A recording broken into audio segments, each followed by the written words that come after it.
오늘 우리에게 주신 하나님의 말씀은 창세기 24장 50절, 58절, 67절 말씀입니다. 이 오후의 시간 우리들에게 주신 하나님의 말씀은 창세기 24장 50절, 58절, 67절 말씀입니다. 창세기 24장 50절, 58절, 67절 말씀 제가 봉독해 드리겠습니다. 50절 말씀입니다. 라반과 부두엘이 대답하여 이르되 이 일이 여호와께로 말미암았으니 우리는 가부를 말할 수 없노라. 58절 말씀입니다. 리브가를 불러 그에게 이르되 내가 이 사람과 함께 가려느냐? 그가 대답하되 가겠나이다. 67절 말씀입니다. 이삭이 리브가를 인도하여 그의 어머니 사라의 장막으로 드리고 그를 맞이하여 아내로 삼고 사랑하였으니 이삭이 그의 어머니를 장사한 후에 위로를 얻었더라. 아멘. 이 말씀은 살아계신 하나님의 말씀입니다. 기도하겠습니다. 하나님 아버지, 이 오후의 시간 주님께서 우리들의 찬양을 받으신 줄로 믿습니다. 이 시간 또한 우리들에게 말씀의 시간 주셨사오니 말씀을 경청하게 하시고 듣는 마음을 열어주셔서 이 말씀이 마음에 새겨지며 더욱더 주님의 그 깊은 뜻을 이해하며 주님께서 우리들에게 허락하신 말씀 속에 삶이 변화되어질 수 있도록 인도하여 주시옵소서. 모든 시간 주님께서 주장하시고 인도하여 주실 줄로 믿사오며 예수 그리스도의 이름으로 기도드리옵나이다. 아멘. 오늘은 결혼 이야기를 하려고 합니다. 우리 교회에서는 결혼을 엄청 하고 싶어하는 자매가 한 명 있죠. 그죠? 근데 오늘 이 예배의 자리에는 참석을 하지 못했습니다. 아마 이 자리에 참석을 했다라면 아마 제일 마음 설레면서 졸음 한 번 없이 이 설교를 들었으리라 생각이 되는데요. 그러나 유튜브로 듣고 있을 거라 생각이 되니까 우리 효빈이에게 한마디 전하겠습니다. 효빈아, 듣고 있니? 우리는 두 쫑크도 먹었다. 오늘 설교 잘 들으렴. 아마 효빈이 외에도요, 우리 교회는 결혼을 앞둔 분들이 많습니다. 우선 늘 찬양을 인도하는 우리 1등 신랑감 박세영 선생님이 있고요. 그죠? 뭐 세은이나 또 이 재현이도 있고 또 우리 혜림 집사님도 있고 또 다운 자매도 있습니다. 이렇게 치니까 되게 많죠. 또 우리 정 집사님도 저도 장가가고 싶습니다. 이런 마음을 늘 가지고 계신 집사님 중에 또 한 분이죠. 그죠? 네, 혜림이 빼고는 뭐 다들 이렇게 삶에 바빠가지고 오늘 이 자리에는 참석을 하지 못한 듯 싶습니다. 그래도 이제요, 우리 유튜브가 있으니까 다시 보기를 통해서 결혼이라는 것에 대해서 다시금 한번 생각을 해볼 수 있는 시간이 되었으면 좋겠습니다. 그리고 오늘 이 자리에 계신 분들은 뭐 결혼을 하신 분들이라 하더라도요, 다시금 결혼에 대해서 되짚어보는 시간이 되었으면 좋겠습니다. 요즘 결혼 이야기를 꺼내는 것은요, 아주 쉽지 않은 이야기입니다. 저도 오늘 본문이요, 결혼에 대한 이야기가 아니었으면 아마 결혼에 대한 이야기를 꺼내지 않았을 것 같습니다. 어저께 우리 정찬이랑 결혼식장을 가가지고 결혼할 수 있겠냐? 저는 할 수 없을 것 같은데요, 그러더라고요. 아직은 뭐 실감이 안 나겠죠, 그죠? 우리 서미연 집사님 결혼식 할 때 그 신부 화장한 거 보고 일주일 동안 말을 못하고 도망쳐 다녔다. 한 달 동안인가요? 거의 눈을 못 맞추는 우리 정찬이었기 때문에 아직은 이 결혼에 대해서는 감이 없는 것 같습니다. 근데 제가 잘할 때만 해도요, 이 결혼 이야기는 가슴 설레게 하는 이야기였습니다. 근데 요즘은요, 이 로맨틱한 이야기이기보다는 점점 프로젝트에 가까워지고 있는 느낌입니다. 그죠? 결혼 그러면 자연스럽게 이 조건이나 성격을 보게 되고요. 또 집안과 직장도 보게 됩니다. 근데 요즘은요, 거기서 끝나지를 않는다라는 거죠. 건강진단서를 주고받는 건요, 이미 오래전부터 시작이 되었고요. 생활습관이나 소비 패턴도 봅니다. 심지어는요, 핸드폰 사용 시간까지 본답니다. 우리가 연예인이 아니니까 다행이죠. 부유층에 계신 분들은 또 내 재산에 대해서 나중에 혹시라도 문제가 생겼을 때 요구하지 않는 그런 각서까지 쓴답니다. 이쯤 되면요, 결혼이 아니라 평생 함께할 동업자를 뽑는 느낌이지 않을까 싶습니다. 그죠? 그러나 요즘 사람들은요, 대부분 알아볼 만큼은 알아보고 결혼해야 한다라는 생각에는 조금의 차이는 있을 수 있어도 대부분 동의를 하는 편이랍니다. 그러다 보니까요, 살아봐야 한다라는 생각하에서 아예 동거를 선택을 하기도 한다라는 거죠. 최대한 확인하고 결혼해야지만 안전하다라는 겁니다. 근데 오늘 우리가 읽은 이 본문은요, 정반대의 이야기를 들려주고 있습니다. 오늘 본문에 나오는 결혼 이야기는요, 요즘 기준으로 보면 아주 불안하기가 짝이 없는 결혼 모습입니다. 신랑 얼굴 보지 못한 것은 고사하고요, 사진도 없었던 시대 아니었습니까? 영상통화로 확인할 방법도 없죠. 결혼할 남자가 사는 집 이 평수도 전혀 모르고요, 연봉도 알 턱이 없는 겁니다. 그런데요, 결혼이 이루어진다라는 겁니다. 이야기를 보면서 우리 안에 자연스럽게 이러한 질문이 생기지 않을까 싶습니다. 이 결혼이 어떻게 가능한 걸까? 이 결혼이 과연 건강한 결혼이었을까? 오늘의 상식선에서는요, 절대 이해 불가입니다. 근데 이삭과 리브가의 결혼 이야기를요, 통해서 보자면 하나님께서 우리들에게 주시는 아주 중요한 믿음의 원리를 이 오후의 시간에 허락하여 준다라는 겁니다. 이 원리를 오늘 이 오후의 시간에 함께 나누었으면 좋겠습니다. 오늘 본문의 핵심 장면은요, 창세기 24장 50절입니다. 이 일이 여호와께로 말미암았으니 우리는 가부를 말할 수 없노라. 이 고백은요, 정말 놀라운 고백입니다. 리브가의 가족들은요, 정말 청천벽력 같았을 겁니다. 하루 저녁 사이에요, 자기 딸의 결혼을 결정해야 하는 상황이었던 겁니다. 물기르러 나간 딸이요, 갑자기 낯선 남자를 데려왔고요, 그리고 그 남자가 말을 하는 거죠. 당신의 딸이 우리 주인의 아들을 위해서 하나님께서 예비하신 신부입니다. 아마 요즘 같으면요, 이야기가 여기서 끝났을 것 같습니다. 아니, 저 사람 미쳤네? 이런 소리가 안 나왔겠습니까? 그죠? 이런 반응이 아니더라도요, 이 종이 한 마리에 대해서요, 아니, 어디서 오셨습니까? 신분증 보여주십시오. 집이 어디라고요? 당신이 말하는 신랑감은 어떠한 사람입니까? 언제 한번 먼저 여기로 데려와 보십시오. 라고 말을 했을 것 같습니다. 근데 리브가의 가족들은요, 전혀 다른 반응을 보인다라는 거죠. 이 일이 여호와께로 말미암았으니 우리는 가부를 말할 수 없노라. 이 말은요, 책임을 회피하거나 생각을 안 하겠다라는 말이 아닙니다. 오히려요, 가장 깊이 생각한 끝에 나온 고백입니다. 이 결혼의 주인이 사람이 아니라 하나님이시다라면 우리가 함부로 계산하고 재단할 수 없다라는 이 고백인 거죠. 결혼을 허락하는 이 장면에서요, 성경은 분명히 말을 합니다. 중요한 결정 앞에서 믿음의 사람들은 조건보다 하나님의 뜻을 먼저 묻는다라는 겁니다. 이것이 이삭과 리브가의 결혼이 우리들에게 주는 첫 번째 메시지인 겁니다. 결혼은 사람의 판단으로 시작되어지는 일이 아니라 하나님의 인도하심을 인정하는 데서 시작된다라는 거죠. 성경은요, 결혼을 감정의 결과로만 설명하지 않습니다. 오늘 본문에서 결혼은요, 하나의 신앙 고백으로 나타납니다. 리브가의 가족들이요 했던 이 고백을 다시 한번 떠올려 보십시오. 이 일이 여호와께로 말미암았으니,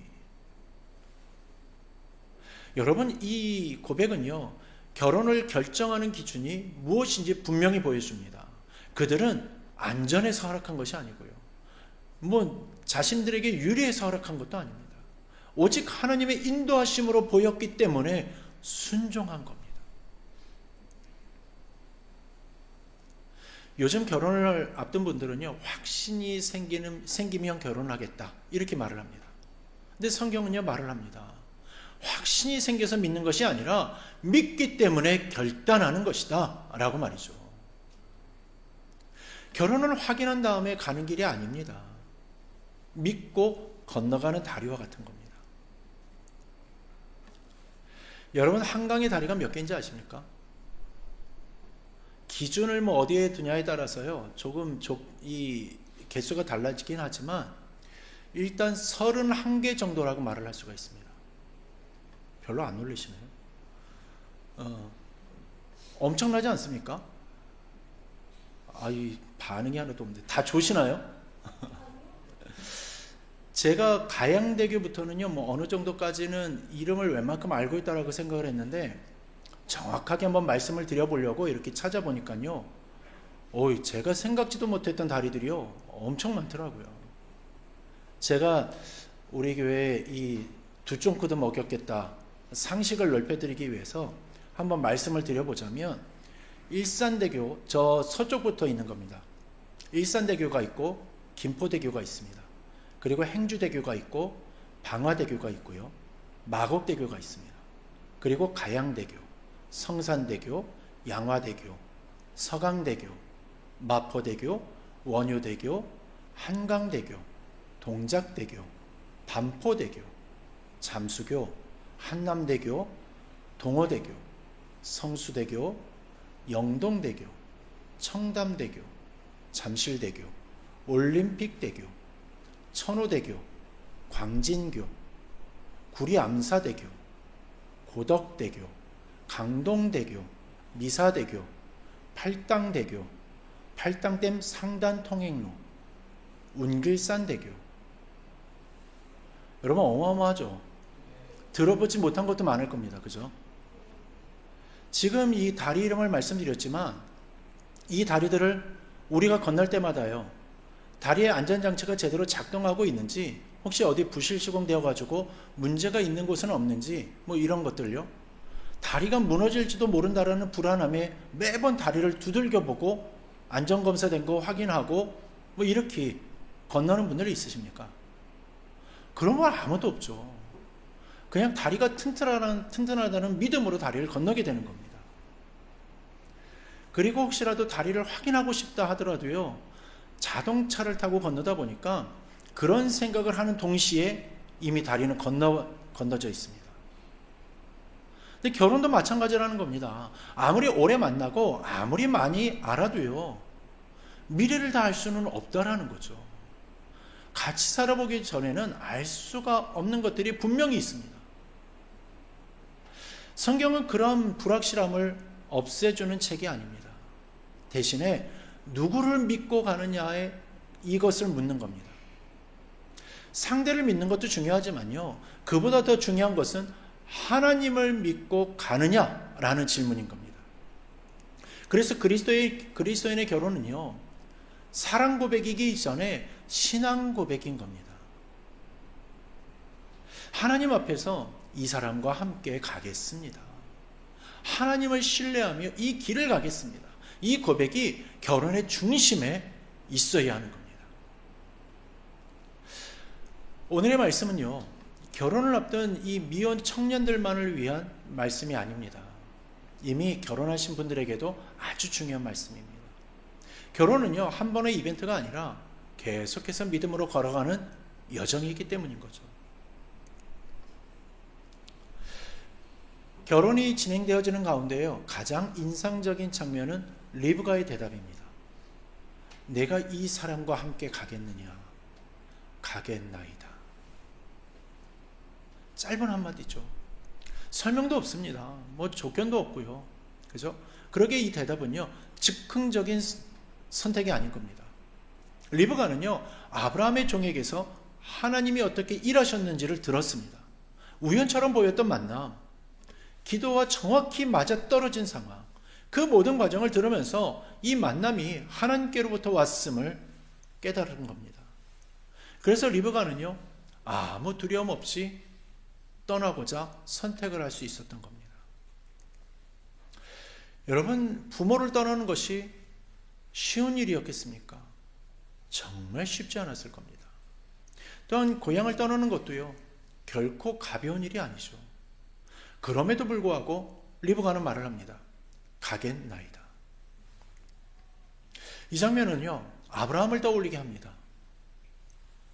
창세기 12장에서요, 하나님께서 아브라함에게 가라고 말씀하셨을 때요, 아브라함은 아무것도 묻지 않았습니다. 어디로 가는지, 얼마나 걸리는지, 무엇을 얻게 되는지 전혀 묻지 않았다라는 겁니다. 이처럼 믿음이라는 것은요, 언제나 떠나는 그 결단으로 나타나게 되어집니다. 머무르는 것이 더 편할 때, 또 안전해 보일 때, 익숙할 때, 그 자리를 떠나는 것이 믿음인 겁니다. 그러기에 리브가의 이 가겠나이다 라는 고백은요, 아브라함의 믿음을 이어받은 고백인 겁니다. 그리고 이 고백은요, 오늘 우리들에게도 그대로 요구되어지는 고백입니다. 하나님께서 인도하신다고 믿어진다면 완벽히 알지 못해도 순종할 수가 있는 용기가 필요하다라는 거죠. 그러기에 믿음은요, 모든 것이 정리된 뒤에 시작되어지지 않습니다. 믿음은요, 정리가 안 된 상태에서도 하나님을 신뢰하며 한 걸음 한 걸음 내딛는 겁니다. 리브가의 결단이 있기까지 이 부모의 믿음도 매우 중요했습니다. 리브가의 가족들은요, 충분히 붙잡을 수 있었습니다. 조금만 더 있다 가렴 하기도 할 수 있었고요. 또 한 열흘만 더 생각을 해봐, 이렇게 얘기할 수도 있었을 겁니다. 어떻게 보면요, 사실 그 말이 더 부모로서 자연스러운 말이었을 겁니다. 부모의 입장에서 딸이 낯선 곳으로 가는데 이게 어떤 경우였어라도 마음이 편한 일은 아니겠죠. 마음이 찢어지는 일입니다. 어떤 부모가 딸을 시집 보내면서 잘 되었다라고 이렇게 춤을 추면서 이렇게 보내는 부모가 있겠습니까? 마음 후련하게 보내는 부모는 아마 없을 겁니다. 아마 왕비의 자리로 시집을 보낸다 하더라도요, 아쉽고요, 새로운 곳에서 적응하며 고생할 생각에요, 마음이 짠함을 느낄 겁니다. 우리 정혜도요, 제가 왼수 같다 이래도 시집 간다고 하면 아마 저도 이렇게 마음이 조금은 그럴 것 같습니다. 근데 리브가의 부모는요, 딸을 붙잡는 대신에 축복을 합니다. 우리 누이여, 너는 천만인의 어머니가 될지어다. 이 축복은요, 감정적인 위로가 아닙니다. 하나님의 그 약속을 딸의 인생 위에다가 올려놓는 고백인 겁니다. 부모의 믿음이라는 것은 자녀의 인생을 대신 결정하는 것이 아닙니다. 부모의 믿음이란 자녀의 선택이 하나님의 손 안에 있음을 인정하는 것입니다. 사랑하는 성도 여러분, 부모의 사랑에는요, 두 가지가 있습니다. 붙잡는 사랑이 있고 보내는 사랑이 있습니다. 붙잡는 사랑은요, 불안에서 나오는 겁니다. 그러나 보내는 사랑은요, 믿음에서 나옵니다. 리브가의 부모는요, 불안보다 믿음을 선택했습니다. 그래서 딸을 떠나보내면서 섭섭함 대신에 축복을 남깁니다. 오늘 이 말씀은요, 부모 세대에게 아주 중요한 도전이 되는 말씀입니다. 자녀의 인생은요, 부모가 계획할 수 있는 인생이 아니라는 겁니다. 대신 살아줄 수도 없고요, 대신 책임질 수도 없습니다. 그러나 하나님께 맡길 수는 있죠. 그 믿음이 있을 때 부모는요, 자녀를 상처가 아니라 축복으로 보내줄 수 있게 되는 겁니다. 이제 이야기의 마지막 장면입니다. 리브가는요, 길을 떠났고 오랜 여정을 지나서 마침내 이삭을 만나게 됩니다. 흥미로운 점은요, 모든 절차가 끝난 후에 두 사람이 만난다는 사실입니다. 성경과 오늘을 비교해 보자면 요즘은 순서가 바뀌었다라고 말할 수 있죠. 요즘은 먼저 만나가지고 먼저 서로를 맞춰보고 자기네들끼리 정합니다. 그리고서는 부모님의 허락을 구하죠. 하나님에게도 마찬가지입니다. 먼저 만나가지고 결정할 것은 다 하고요, 그 다음에 하나님에게 우리 잘 살게 해주세요, 이렇게 반강제적으로 허락을 구한다라는 겁니다. 그러나 성경의 경우는요, 하나님의 인도하심이 먼저임을 가르쳐 줍니다. 하나님의 뜻이 분명해진 후에 만남이 이루어진다라는 거죠. 물론 오늘날 내 배필이 어디에 있습니까? 이렇게 물어봐가지고 응답을 받고 만나는 경우는요, 뭐 극히 희박할 겁니다. 그러나 이 부분을 오늘날의 현실 속에서 깊이 묵상하면서 어떻게 적용해야 할지를 고민해 볼 필요는 분명히 있습니다. 이러한 부분에서 고민하지 않고요, 그냥 오늘날의 세태를 따라 행하게 되면 아까 말한 것처럼 하나님은 맨 뒷전이 되고 말 수밖에 없다라는 거죠. 리브가는요, 멀리서 이삭을 보자마자 직감적으로 묻습니다. 저 사람이 누구입니까? 그리고 이삭이라는 말을 듣자마자 낙타에서 내려서 너울로 얼굴을 가립니다. 너울은요, 요즘의 말로 하면 그냥 면사포 같은 겁니다. 면사포. 그렇게 개념을 가지시면 됩니다. 이제 아브라함의 종은요, 이삭에게 그동안 모든 이야기를 전합니다. 기도했던 이야기, 하나님이 인도하신 이야기, 우연처럼 보였던 모든 순간들이 하나님의 손길이었다라는 이야기. 이삭은 그 이야기를 듣고요, 기꺼이 리브가를 아내로 맞이합니다. 이 결혼의 중심에는요, 사람의 선택이 아니라 하나님의 인도하심이 있음을 이삭도 인정한 겁니다. 성경은 말을 합니다. 이삭이 리브가로 말미암아 위로를 받았다라고 말이죠. 결혼은 완벽해서 시작되어지는 것이 아닙니다. 상처가 없는 사람이 없고요, 부족함이 없는 결혼은 없습니다. 그러나 하나님이 인도하신 결혼은 위로의 통로가 됩니다. 사랑하는 성도 여러분, 창세기 24장은요 하나의 결혼 이야기로 끝나지 않습니다. 이 이야기는요 한 가정의 결혼 이야기를 넘어서 하나님의 약속이 어떻게 이어지는지를 보여주는 겁니다. 이삭과 리브가의 결혼은요, 아브라함과 사라의 삶을 이어받는 연결 통로가 되는 겁니다. 그래서 성경은 이삭이 리브가를 어머니 사라의 장막으로 이끌어 들였다라고 말을 하는 겁니다. 이 장면은요, 그냥 신혼집으로 들어갔다라는 말이 아닌 겁니다. 이제 하나님의 약속이 다음 세대로 넘어갔다라는 선언인 겁니다. 아브라함과 사라의 시대는요 저물고 이삭과 리브가의 시대가 열리는 겁니다. 그러나 한 가지는 변하지 않습니다. 그건 바로 하나님의 신실하심입니다. 사람은 바뀌어도요, 또 세대는 바뀌어도 하나님의 약속은 이어진다는 겁니다. 오늘 오후의 시간에 이 말씀을 듣는 우리에게도요 동일한 메시지가 주어집니다. 우리의 미래가 눈에 보기에는 밝지 않아 보일 수 있습니다. 교회에 다음 세대가 줄어드는 것처럼 보이고요, 청년들의 신앙을 떠나는 것처럼 보이고요, 결혼조차 쉽지 않은 시대처럼 보입니다. 수치로 보고 통계로 보면 걱정할 이유가 충분해 보입니다. 그러나 하나님의 백성은요 수치를 따라 살아가지 않습니다. 오직 하나님만을 따라 살아가는 겁니다.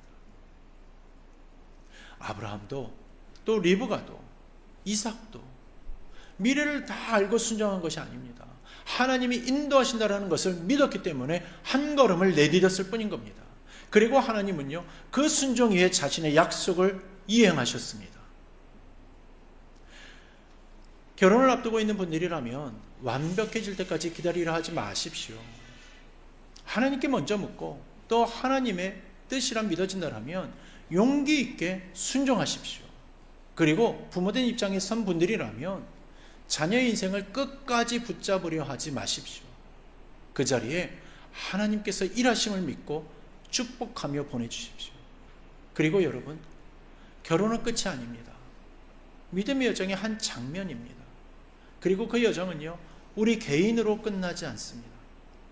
우리의 선택과 순종은 다음 세대에게 믿음의 길이 된다라는 겁니다. 하나님은요 오늘도 자신의 약속을 이어가고 계십니다. 그러므로 확인되지 않아도 또 불안해 보여도 하나님이 인도하신다라면 믿음으로 순종하십시오. 그 길 위해서 하나님은 반드시 신실하게 일하실 겁니다. 아브라함의 하나님, 이삭의 하나님, 리브가의 하나님께서 오늘 우리의 하나님이심을 믿고 기대하며 이 믿음의 여정을 함께 걸어가시기를 주님의 이름으로 축원합니다. 기도하겠습니다. 하나님 아버지, 오늘 이삭과 리브가의 이 결혼 이야기를 통해 우리의 삶의 인도하심은 주님의 그 손길을 다시금 보게 하여 주심에 감사합니다. 확인되지 않은 미래 앞에서도 주님의 뜻이라면 믿음으로 순종하게 하여 주시고 계산보다 신뢰를 선택하는 신앙을 우리들에게 허락하여 주시옵소서. 결혼을 앞둔 청년들에게 두려움 대신에 믿음을 주시고 사람의 기준보다 하나님의 인도하심을 먼저 고하게 하여 주시옵소서. 이미 결혼한 성도들에게는 처음 가졌던 신앙 고백을 다시금 회복하게 하여 주시고 함께 걸어온 모든 시간 속에 주께서 일하셨음을 깨닫게 하여 주시옵소서. 부모 세대에게는 자녀를 붙잡는 마음이 아니라 믿음으로 축복하며 맡길 수 있는 담대한 신앙을 허락하여 주시옵소서. 우리 교회와 다음 세대를 향한 염려보다 세대를 넘어 약속을 이루시는 하나님을 더욱더 신뢰하게 하여 주시고 오늘 우리의 순종이 믿음의 유산이 되게 하여 주시옵소서. 앞날을 알지 못해도 우리를 아시는 주님을 의지하며 오늘 주신 믿음의 길을 성실하게 걸어가게 하여 주시옵소서. 우리의 결혼과 가정과 또한 교회 위에 끝까지 신실하신 하나님을 찬양하며 예수 그리스도의 이름으로 기도드리옵나이다. 아멘.